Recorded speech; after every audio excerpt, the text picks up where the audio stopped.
Who's in, Brad? Indiana Hoosiers Live 67, presented by FanDuel. And I guess it's kind of funny. Last episode was called Who's In or Who's Out, Who's In. We only got to Who's Out. And I think it actually makes a lot of sense to start here, Brad, with the breaking news of the day, not where I thought we were going to start the show, but Chandler Whitmer has officially accepted the quarterback's coach position with the Tampa Bay Buccaneers. Pete Thamel had that today. Tom Pelissero had it today. I don't know who was first. I think they were both first. Initial reaction to Chandler Whitmer no longer being the quarterback coach at Indiana. Probably not super shocking, to be quite honest. Produced a Heisman winner in his 1 year as a quarterback's coach, like full-time quarterbacks, because he came in, he was like an assistant quarterback's coach, right, in the NFL. Like, it wasn't like the main guy. He was just the assistant. He was a passing game coordinator for So he was like working with quarterbacks, but not necessarily directly. Like, obviously was somewhat of a quarterback's coach, and then got his first full-time quarterback's gig with Indiana. Crushed it, Heisman winner in his first year. Obviously it's a team effort, Cignetti, Shanahan, obviously Chandler Whitmer involved with all, obviously Fernando. I'm a big proponent of players develop players, not necessarily programs or coaches. Coaches help for sure, programs help, but players develop players. Let's keep that in mind. Anyways, well-deserved. Wasn't super surprising. I think we were hearing rumors of Raiders, and we heard about the Buccaneers interview about a week ago. And yeah, super well-deserved. Great hire by the Buccaneers. He's going to be a fantastic coach. He's a rising star in the coaching ranks. Reason why Cignetti got him. And this is just part of being as successful as Indiana is. We're going to have a lot of coaching turnover, somewhat roster turnover. We're always going to keep the guys that we want being at the top level. And yeah, we just need to expect this. This is what happens when you win, right? People are going to want a little bit of piece of the pie. And now even the NFL wants a slice, right? Which is kind of cool, right? I think that's a good I think the thing to note is thank you, Chandler Whitmer, for winning a national title, forever a national champ. He's got the shirt on. Rose Bowl champs. My nice, sweet Indiana championship gear. Yeah, Rose Bowl champs.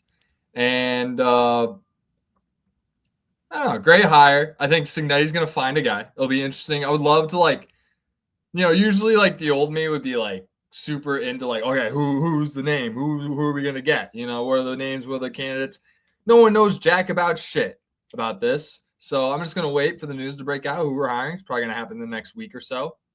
And they're probably going to hire someone who's really good, really qualified. Sig's knocked it out of the park with replacing the original 2024 staff with obviously Chandler Whitmer being the first one, then replacing Derek Owings with Tyson Brown. Tyson Brown nailed that. What a pull. And yeah, just super qualified guys. I'm sure he's going to knock it out with his third big hiring search in his coaching staff. So obviously I'm sure there's, smaller members of the staff he's had to replace over the years, but in terms of like major staff replacements, this is his third big search. So we'll see how that goes. Super excited to see who we bring into the fold. Cignetti's a quarterback guy. So as long as Cignetti's there, I'm not going to worry about the quarterbacks. We're always going to have good quarterbacks. Super excited for Josh Hoover. I think Josh is on board with my same sentiment. Like whoever they bring in, I'm just excited to work with them. And I know I'm in the right spot no matter what. So that's what matters. As long as Josh Hoover is comfortable and we find ways to make Josh Hoover the best Josh Hoover he can be, we're going to be set up for success. We'll talk more about Josh down the line. He's just some overarching things. He's a very good system fit, very heavy RPO guy, the most dual threat guy we've had yet, which makes you're stepping on the rest of the pod, Brad. And there's a question in the chat from Alex France who's talking about the transfer portal. But he's saying it can't be obvious. Josh Hoover's obvious.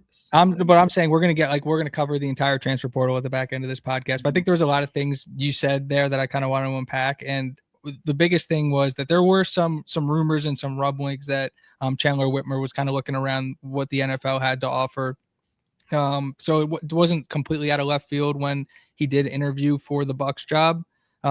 The other thing is, and hindsight is 2020, but it really kind of feels like at least now that Whitmer was always going to be a 1-year hire. Like you look at his track record, the guys he's worked with, it was, I think, Lawrence and Field. He's rising fast. Exactly. 3 years with Herbert. He spent time with Penix. Like when going into this season, we all believed Mendoza was going to be capable of having the year he had. I believe at this point already, Mendoza had thrown at the pro day and Chandler Whitmer wasn't even hired yet.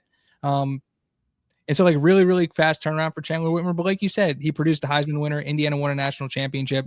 And if you look at some of the times that Cignetti would be most frustrated on the sideline, a lot of that ire was directed towards Chandler Whitmer, who was standing next to him as the quarterback's coach. There was more than a few times during the year where I'm not like saying there was any type of like bad blood or rift or anything, but you just like you watch high level guys interact with each other on the sideline. And there were definitely times where Cignetti was frustrated about the game, frustrated about a call, whatever. And it kind of looked like some of those things were going on. And so like when you factor all of those things together, it makes a lot of sense that Whitmer took advantage of an opportunity that was presented to him, coached in an unbelievably well-run program, worked with an unbelievable NFL prospect, got his name out into the waters that he wanted them to be in, and got a full-time opportunity in the NFL and took it.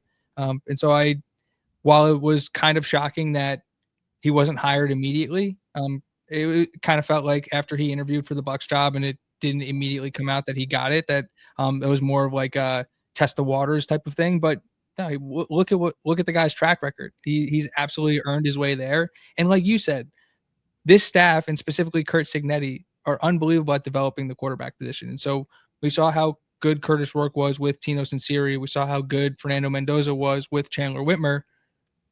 You don't want to have to replace your whole staff, but when it's one guy at a time and you can bring them into the system that already exists, you feel a lot better about the ability to replace that piece, especially when Chandler Whitmer wasn't the offensive coordinator. He was the co-offensive coordinator. He wasn't calling plays. And it's not like Fernando Mendoza is sticking around for another year. And it's not even like Alberto Mendoza is sticking around for another year. Like Hoover has never been coached by Chandler Whitmer. And so it'll be a completely new voice in the quarterback room for everybody.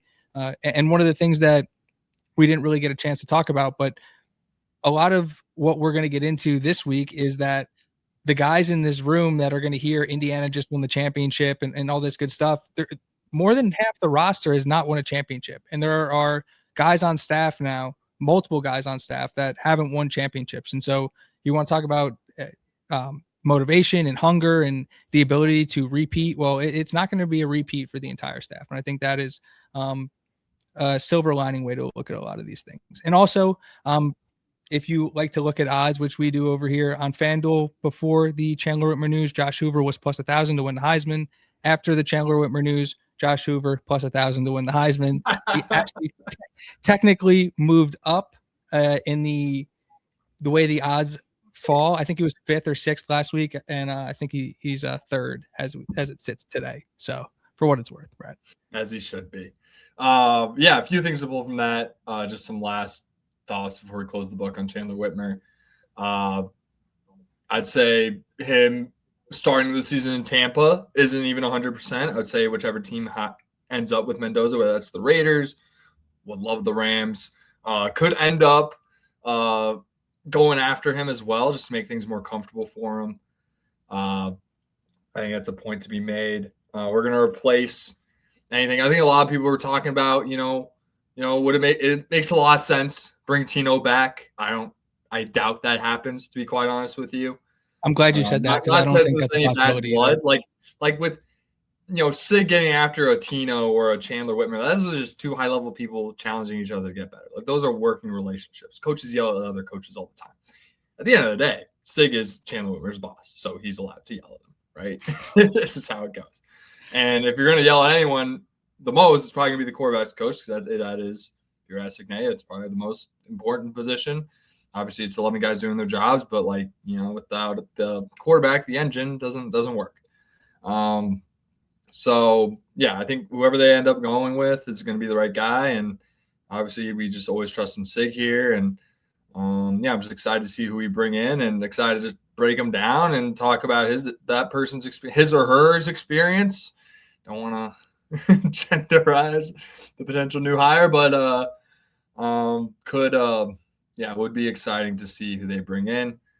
Could be another, up and coming NFL guy like a Chandler Whitmer. Could be another up and coming college coach in the ranks and likely to get the co-OC title. Just a guy that will be fun to follow as the Cignetti coaching tree develops. Like, this is a guy that's rising super fast. He's probably going to be an OC in the next 5 years. And if you're an OC in the NFL, odds are you're going to get some head coaching interviews if you're successful. So he's definitely would be a cool name to kind of follow around and just see how his career progresses. That's always just going to look good on the program. And I think as he progresses as a coach, I think he's super young, right? He's got to be like early 30s, right? Chandler Whitmer. I'm going to look him up real quick. But regardless, as he progresses, and he's only 34, so as he progresses toward that goal around when he's 40 and he's getting interviewed I'm just hypothetically getting interviewed for NFL head coaching positions, if everything goes to plan for him, would be a cool just name to have around the part of that Cignetti coaching tree. I think that works well for him, being able to say, hey, I worked under Cignetti for a year and we won a national title. I know how to be, because Cignetti, he will never go to the NFL, but a lot of his coaching philosophies would translate to the NFL, right? Being a leader of men, 11 guys doing their jobs, fast, physical, relentless.